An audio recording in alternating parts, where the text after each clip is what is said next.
How's everybody doing today? Everybody good? Had a good day? Today's Friday, right? We had a good Friday. All right. Yeah. Credit to Duke. I thought they played better than us in every facet of the game. So they won the game. I thought Ryan Lynch, after giving up those three, was outstanding. And we talked about it in between. After he got the bases loaded, I think I was in the second inning. I was like, hey, dude, how many times I've seen great starters do that, give up runs early, and he was living in the past. So it was a really big step for him and a really big step for us. Obviously, you don't want to lose the game. When you pitch the game like that, you should win the game. Credit to their pitchers, both their pitchers. I feel like they made some really good pitches. On the reverse side of that, I thought our bats, top to bottom, were pretty bad. So we'll work on that and try to get better at it. But at the end of the day, as Coach Roy Williams said, your dudes got to be your dudes. And that wasn't the case tonight. We didn't make plays behind. Obviously, one drop fly ball, but there was a ball that was hit the third. We got to make that play. Some other plays, so we got to shore that up. Quick turnaround, try to get the series tomorrow. With Ryan and that change, I think it was really like the fourth quarter. It looks like he was really hitting his stride. 9 strikeouts. Just how did you see him change on the mound both mentally, and maybe it affects his delivery, anything like that? Yeah, well, it's a credit to Ryan. But obviously, our job as coaches is to not whine and complain and be Debbie Downers, to be honest with guys. And hopefully that helped a little bit, because you can't do anything about the past. I mean, Carter Francis made a million great plays for us. He just dropped the ball. And thankfully, he dropped it in a regular season game, and he'll catch that ball in a postseason game. That kid's a heck of a defender, but everybody makes mistakes. And I told Rhino, stop focusing on the fact that you gave up 3 runs, and he did. He really started to settle in, and that was big for us, even though we lost the game. But that's going to be big for us tomorrow. So his confidence continue to grow, and he hadn't done that in a while. So even though we lost, you always have to remain and find the positive. And that was a big positive, and I thought Matthias was outstanding as well. He's throwing the split now, so he's got an added pitch, which is great for us. So that's what I'm going to take out of it. What was the shift when you had the bullpen active there for a little bit, and it looked like you might be on the verge of taking him out? What shifted there? I just thought he started to settle in. Once he followed through it, he started having some quick innings. His command got better. And to my eyes, even if you look at, I keep on my game card how many pitches, not just the overall pitch number, but how he gets to that pitch number.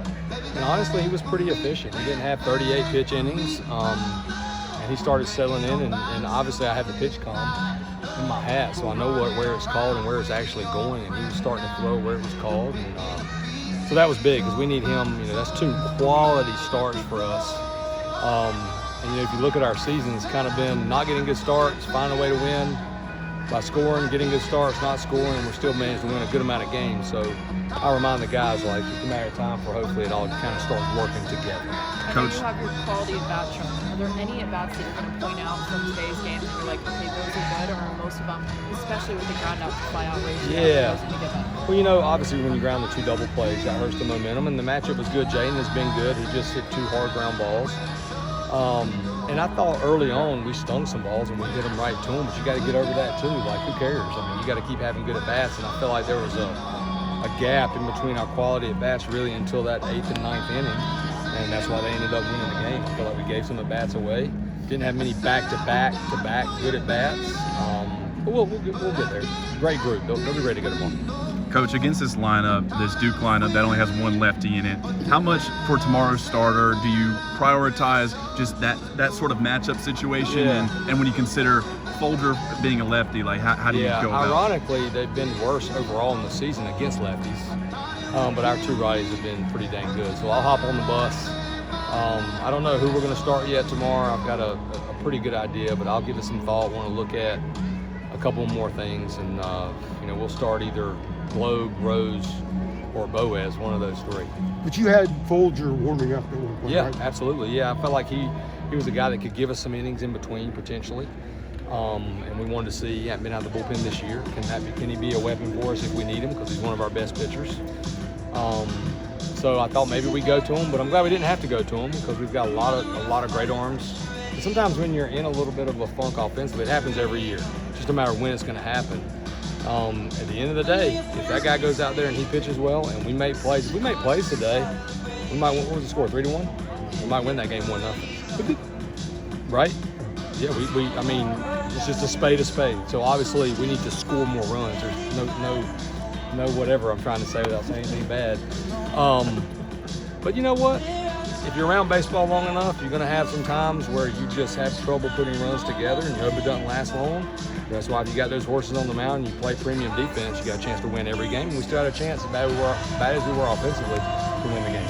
But it's not the first hard luck loss. He was the pitcher in the 2-0 loss to Louisville, I believe. Yeah, it happens. Yeah, I don't know why it was him. Maybe, I don't know. Maybe he needs to eat something different on game day. I have no idea. Change his routine. You talked a few weeks ago about Ryan trying to refine the slider. Yeah. It seems like it's really coming on. It's kind of what's that progress been? Yeah, it was not early. That's where they got to him a little bit. It was hanging there. He made the adjustment. Not spending too much time on the changeup. Again, every player, you know, and I don't say much to the media, but every player wants to do well. And what happens is, you know, a guy's expected to do well all the time, and he gets picked apart when he doesn't, but he's still been pretty dang good for us. But he's worked hard on that slider to get it where you could go deeper, because that's what he was able to do last year. He was able to neutralize counts all the time with that slider. So again, that was a big bright spot today. When you give up 3 in the first and you don't give up another run, and your starter who hasn't pitched a ton all season in that late in the game did that for us. So he's going to get a build off that for sure. What were your batters seeing out there? It felt like their pitch mix was pretty solid. Again, give the starter credit. When we hit some balls really hard early, and I thought he won the big pitch counts. You know, I call those 1-1 counts, especially 3-2 counts. He made some great pitches. He wasn't going to give in either. Threw some really good off-speed pitches, and he just beat us. Thank y'all. Thanks, Coach. Thank you, Coach.